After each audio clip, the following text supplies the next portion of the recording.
Mutiawati, NPM 2082100019, Prodi Agroteknologi Universitas Medan Area. Di sini saya akan mewawancarai salah satu kelompok tani dari Desa Johor Baru, yaitu dengan Ibu Hermawati Ginting dari Desa Johor Baru.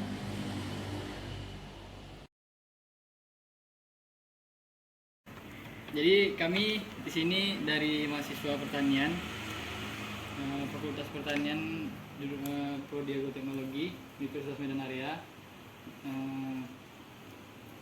Kami ingin mengajukan beberapa pertanyaan untuk Bapak sebagai petani individu. Yang pertama, bagaimana cara Bapak mengetahui musuh alami dari sebuah tanaman yang Bapak tanam? Seperti contohnya yang betul-betul menyerang tanaman itu langsung utama itu, Pak. Seperti tikus, hama gitu, Pak. Hamanya. Ya, untuk mengetahuinya, sebab kan artinya kan kalau hama tikus itu kan jelas terlihat. Artinya kalau dia menyerang tanaman berarti dia jelas terlihat ada bekas penguasa atau bekas makanannya gitu. Nah, lalu pula kalau tikus kan seandainya misalnya dia menyerang, dia seperti ada lubang tikus gitu. Kalau mungkin Pak, untuk gejala serangannya Pak? Gejala serangannya mungkin yang nggak secepat, ada juga yang kalau memang hama tikus itu kalau memang musim hama tikus itu kan dia cepat. Cuman kalau tikus lokal artinya itu yang selalu bertempat tinggal di situ, Bang, itu lama, Bang. Nah, seolah-olah dia setiap hari di situ, cuma dia memakannya sedikit demi sedikit. Berarti memang betul-betul yang tinggal di situ lah. Iya. Nah, kecuali kalau yang rombongan seperti hama tikus menyerang itu satu malam bisa habis sekian hektar itu berbeda lagi. Itu udah satu malam Bu ya. Iya, Anis. Terus Pak, yang kedua,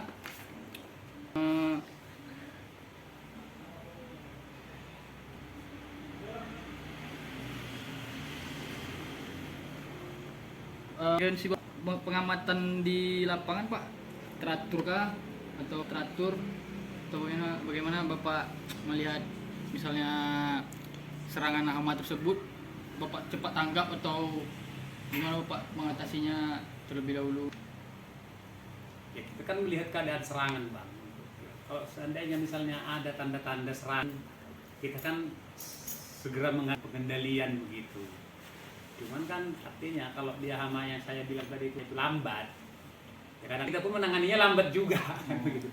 Tapi kalau begitu nampak dia langsung spontan begitu, ya kurasa pun dia lebih sigap lagi kurasa. Untuk mungkin bibit Pak, misalnya ya boleh saya tahu Bapak menanam apa aja Pak? Bibit untuk pertanian Tanaman Bapak? padi. Ya, padi. Ya, kalau padi ya seperti itu, Bang, kita ada contoh juga itu kan, ada varietas Ya, Impari. varietas yang Bapak Ya, gunakan unggul atau ya, termasuk unggul, Impari, ada Impari 32, ada juga Impari 33, Gogo, Serang begitulah. Terus Bapak kan pola Pola penyiangan itu artinya ya. pembersihan lahan tanaman, Ya. artinya sudah ditanam begitu. Ya. Ada? Ada Ada. aplikasi pupuk kandang Pak? Menggunakan aplikasi pupuk kandang Untuk apa sistem bahan yang dibangun kita belum sana, artinya jenis pupuk itu belum artinya belum dipakai lah untuk persawahan, terkecuali untuk palawija. aplikasi pupuk urea Bapak? Aplikasi pupuk urea kimia. Aplikasi pupuk urea itu per rantai itu bisa mencapai 8 kilo per rantai. Artinya penggunaan sekali penggunaan, berarti kalau kita 2 kali menggunakan itu bisa 14 atau 16 kilo, Pak. Itu sampai panen Pak? Enggak? Sampai panen. Itu apa ya Pak? Apa namanya, volume urea aja. Ya. Lain SP atau mungkin KCL atau mungkin NPK-nya ada lagi. Aplikasi pupuk SP36 Pak? SP36 Pak? SP3 yang sekarang sulit dicari untuk di pertanian ini karena nggak nongol-nongol dia, nggak pernah ada. Kita mau pakai maupun nggak ada, Bang, bisa ada kita gunakan juga. Memang fosfat itu kan untuk tanah untuk pembuahan kan gitu kan. Gunakan juga ya 5 kilo atau 6 kilo juga per rantai. Jadi kan Bapak bilang tadi SP36 susah nyari ya. Susah. Mungkin penggantinya menggunakan apa? Sama dengan SP36 mungkin. Persamaan tidak ada memang, kita hanya menganggarkan NPK SK itu aja. Karena kan dia mengandung pos juga. Pak, mengenai pemangkasan sudah begitu kan bisa lahan dan gulma. Oh, artinya kalau istilah ini perumputan. Nah, ya. Perumputan bang, kita kan terkadang kita menggunakan racun purna tumbuh kan Bu, walau dia menggunakan tenaga manual juga untuk membersihkan lahan kita yang sudah tumbuh kan begitu kan. Ya.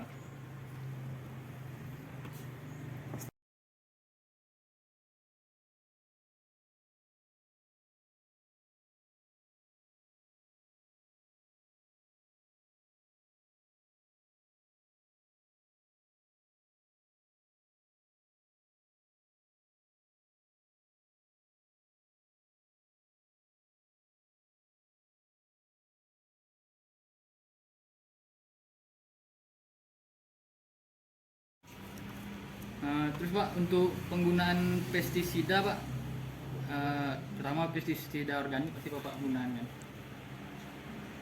Pestisida kimia, pestisida yang alami. Ada. Bisa Pak sebutkan contoh. Sebetulnya kalau kimia, pestisida kimia seperti itu kan artinya yang bermerek Ya, yang pabrik begitu. Nah, Nah, jadi di Bekraf misalnya, Bekraf baru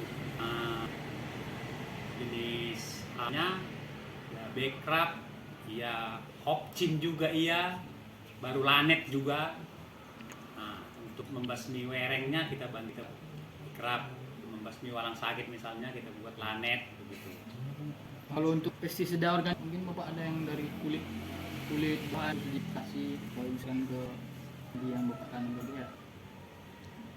Terkadang di sejuk tuh ada juga gunakan sedikit, cuman kadang kan kita merasa kurang yakin. Ada juga orang gunakan katanya untuk mengusir walang sangit atau hama yang kurang terlihat oleh mata biasa. Ada menggunakan Ajinomoto katanya. Nah kan, Ajinomoto. Untuk perangsang juga ada juga kan begitu. Tapi untuk Bapak sendiri menggunakan? Oh, saya nggak pernah menggunakan. Berarti Bapak cuma menggunakan yang organik kimia ya? Ya, organik aja. Organik tidak pernah. Kecuali pupuk ya.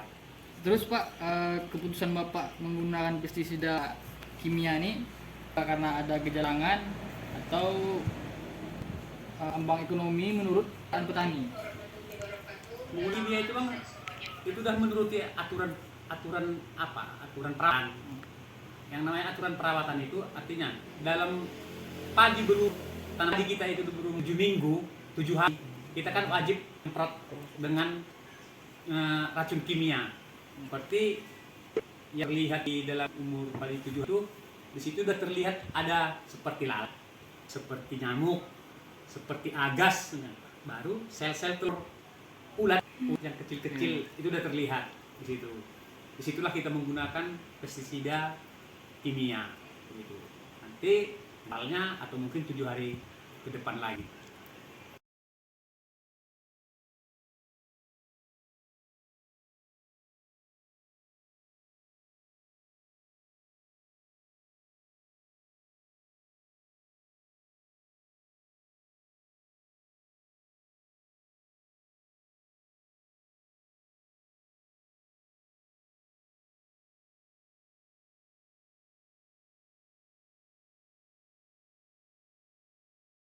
Kami di sini dari mahasiswa pertanian Prodi Agroteknologi Fakultas Pertanian Universitas Medan Area. Jadi kami di sini bermaksud untuk mewawancarai beberapa petani yang masuk ke dalam anggota kelompok tani di desa Johor Baru.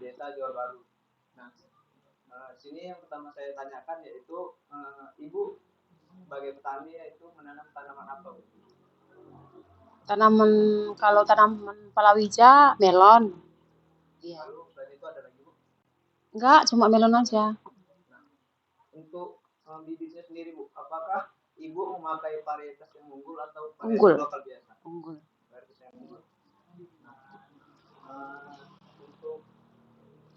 selanjutnya, apakah ibu sendiri melakukan penyiangan dalam Penyiangan. apa itu? Iya, penyiangan dulu.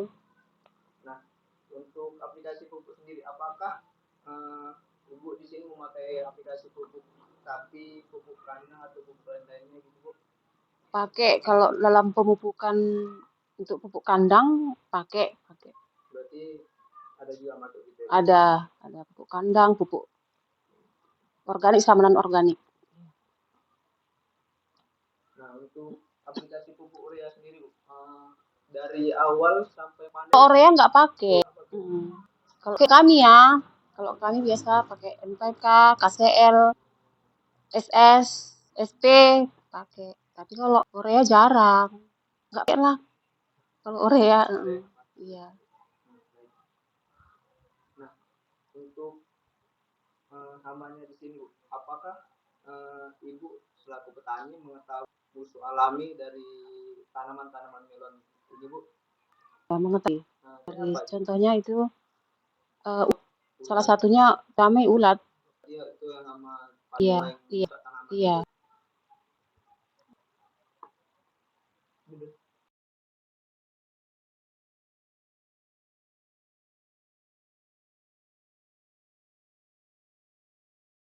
Nah bu, untuk musuh alami sendiri bu, apakah ibu sendiri ada melestarikan musuh alami yang dia menguntungkan gitu bagi tanaman, misalnya membantu penyerbukan atau hal lain gitu? Nggak ada ya. Nah untuk penggunaan pestisida sendiri, ibu di sini apakah menggunakan pestisida anorganik atau organik bu? Anorganik ya, berarti menggunakan bahan-bahan kimia gitu.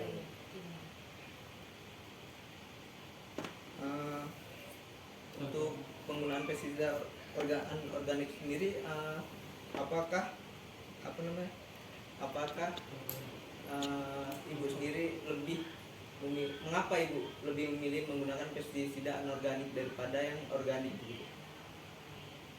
Ya orang biasanya itu yang terbukti. Iya, nggak pernah coba sih yang anorganik itu. Berarti lebih menjanjikan gitu ya, Iya. lebih cepat membasmi Iya, hama. iya. Mungkin itu saja bu pertanyaan dari saya. Contoh kasus Sorry. Contoh pestisidanya bu, apa saja bisa disebutkan? contohnya banyak sih. Kalau untuk ulat itu banyak obatnya, cuman yang sering kami pakai itu planet, baru aku lupa jadi banyaklah jenisnya pokoknya. Baik, mungkin itu saja pertanyaan-pertanyaan untuk ibu. Saya ucapkan terima kasih. Selamat siang.